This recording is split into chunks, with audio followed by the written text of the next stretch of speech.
So today's topic is glands, different kinds of glands in our body, out of which is left according to your syllabus is salivary glands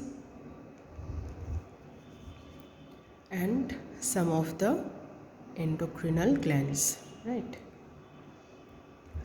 Coming to the salivary glands, we have three paired salivary glands. One is submandibular gland, second is sublingual glands, and third and most important of all, largest salivary glands of our body, that is parotid glands, right? Now first coming to the submandibular salivary glands, so two in number. It is related to the mandible. It has got two parts. One is superficial part, another is deep part of the salivary gland, that is submandibular salivary gland. And submandibular salivary gland, the duct of which is known as Wharton's duct. Wharton's duct. It is 5 centimeter length duct, and duct of the submandibular gland opens on the floor of mouth by the side of frenulum linguae. Second one is the sublingual gland. Sublingual gland is related again to the mandible bone, again two in number. Ducts are known as, it has got 8 to 20 ducts which join to form duct of Ravenous, and it opens again on the floor of mouth. There is one sublingual papilla on the floor of the mouth by the side of the opening of the submandibular ducts. On the sublingual papilla, sublingual glands open. And the most important one is the parotid gland. Now this parotid gland, this is, you see, parotid gland, the largest of the all salivary gland. It is inverted pyramid in shape. It has got upper broad base, lower pointed apex, anterior posterior borders and surfaces. From the anterior border, 5 centimeter length duct of parotid gland exits. It is known as Stenson's duct. Known as Stenson's duct. Where does this Stenson's duct open? Stenson's duct open in the vestibule of mouth, opposite crown of upper second molar tooth. So Stenson's ducts open in the vestibule of mouth, opposite crown of upper second molar tooth, right? Now these three salivary glands, obviously the name suggests that salivary gland secretes saliva and it lubricates the oral cavity and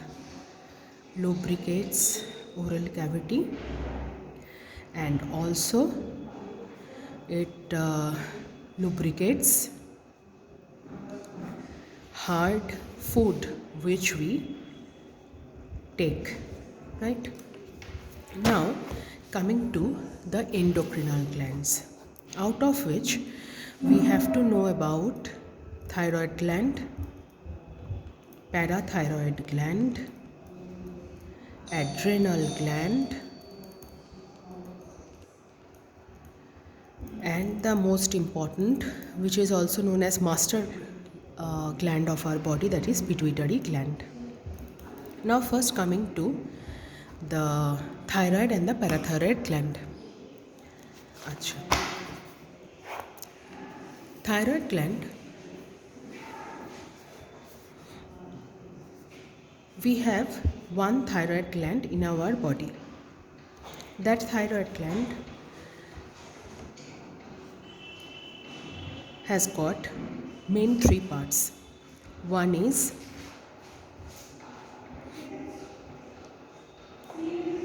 it is actually butterfly in shape, or you can say H in shape.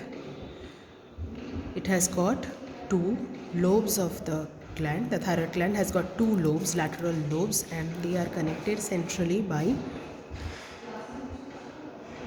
isthmus of the thyroid gland. Okay. Now, where it is situated? It is situated in front of the tracheal cartilages. The base of the thyroid gland, it is related to 5th and 6th tracheal cartilage. Isthmus of the thyroid gland, it is related to 2nd, 3rd and 4th tracheal cartilage. Now this isthmus is quadrilateral in shape, which connects the two lateral lobes of the thyroid gland. The thyroid gland is situated in front of the trachea. Now, thyroid gland is covered by true capsule, which intimately adheres to the thyroid gland. Now, this true capsule is formed by condensation of the fibrous stroma of the gland. Now, just outside this true capsule, it is covered by one false capsule. This false capsule is formed from the pretracheal fascia. This is false capsule formed from pretracheal fascia.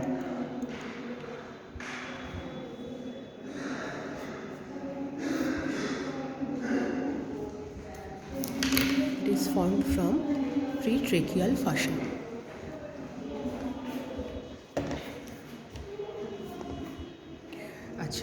So from this medial surface, this pretracheal fascia, the false capsule, it is attached to the cricoid cartilage.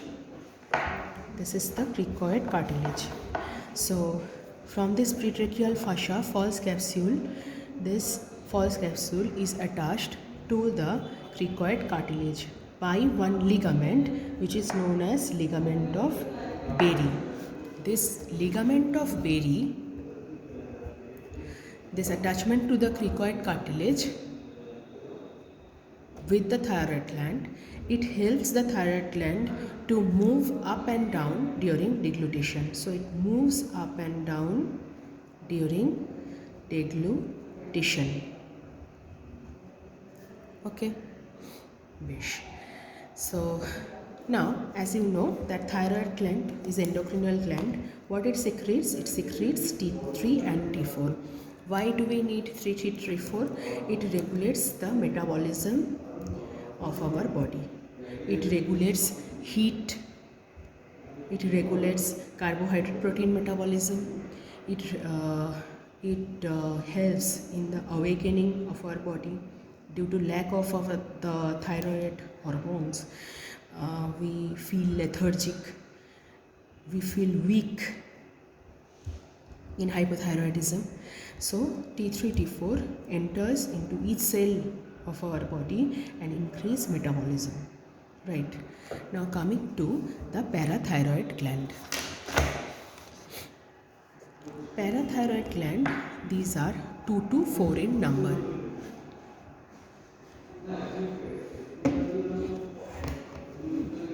Parathyroid gland is 2 to 4 in number, and they are present along the posterior border of each lobe of the thyroid gland.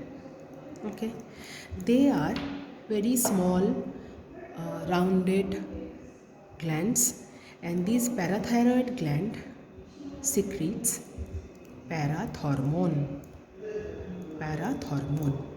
Now, what is the function of the parathormone? Parathormone, it helps in calcium metabolism. It increases calcium in the blood plasma. It increases calcium in the blood plasma, either by increasing the absorption in the intestine, number 2, increasing the reabsorption of calcium from the distal tubule of the kidney, and number 3, increases catabolism of the bones. So bones, from the bones it absorbs calcium. After osteoclastosis, this parathormone helps in calcium reabsorption from the bones. So this is about the parathyroid gland. Now coming to the adrenal gland. Okay.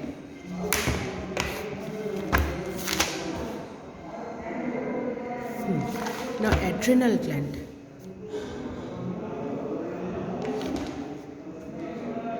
Adrenal gland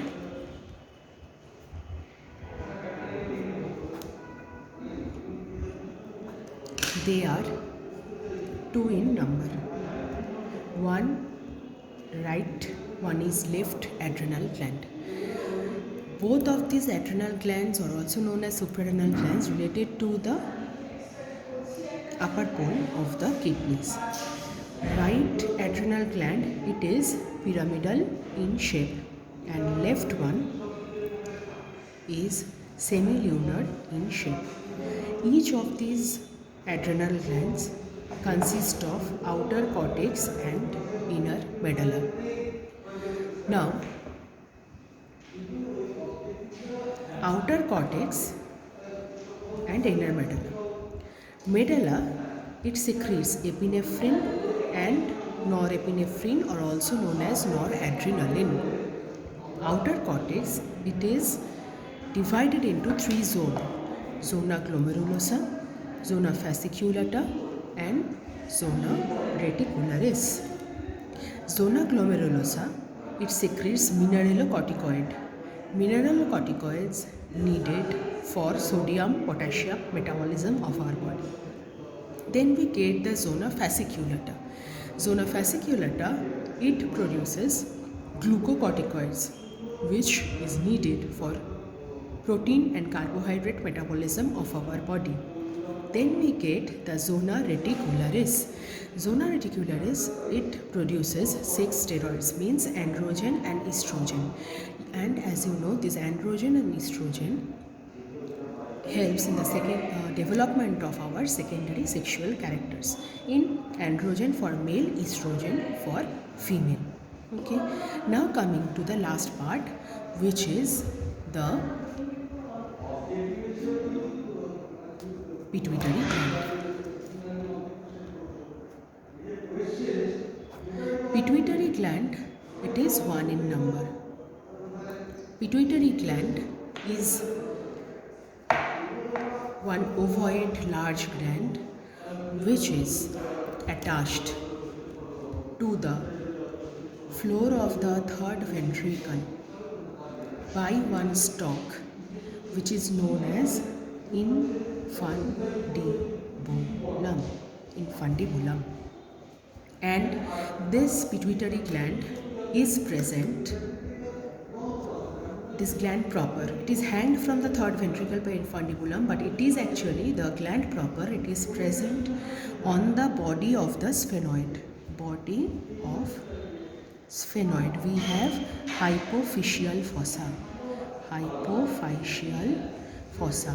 Because pituitary gland is also known as hypophysis cerebri or master gland. Because most of the endocrinal hormones, they are secreted from this pituitary gland. But pituitary gland itself is controlled by hypothalamus.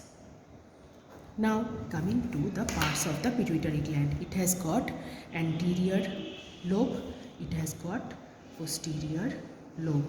Now coming to the posterior lobe of the pituitary gland. Posterior lobe of pituitary gland secretes antidiuretic hormone or vasopressin, which actually increases the concentration of the urine, which excretes ultimately through the urethra, and oxytocin, and which increases the increases the tone of the muscles of uterus mainly. And number 2, it contracts, or oxytocin contracts the myoepithelial cells, which are needed for elimination of the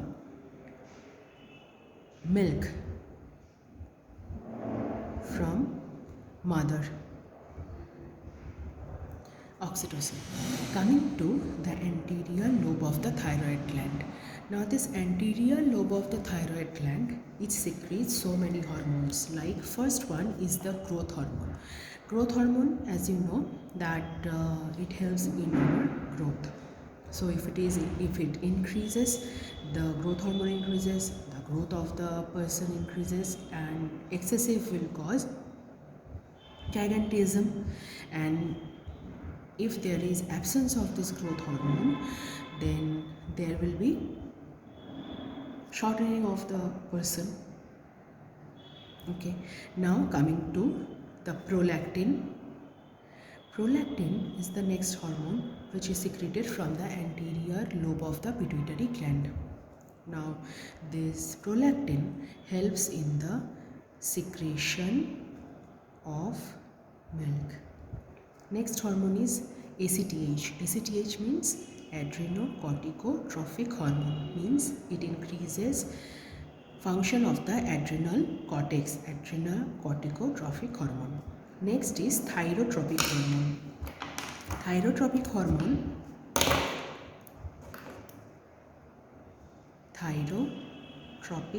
hormone, this thyrotropic hormone increases secretion of the T3, T4 from the thyroid gland. Then we come to the MSH, or melanocyte stimulating hormone. This melanocyte stimulating hormone, as the name suggests, increase secretion of the melanocytes. So the color of the skin related to the melanocyte stimulating hormone. So it is less in foreign countries, and the secretion is more like here in the India, Bangladesh, Pakistan, like these countries. Now coming to the GTH, means gonadotrophic hormone. So gonadotrophic hormone, it can be differentiated into follicle stimulating hormone, luteinizing hormone. Now follicle stimulating hormone, follicles, ovarian follicles, it stimulates ovarian follicle. Now luteinizing hormone, in case of male, it increases function of the Leydig cells, and in case of female, it increases function of the ovarian follicle. It is related to the growth of the ovarian follicle.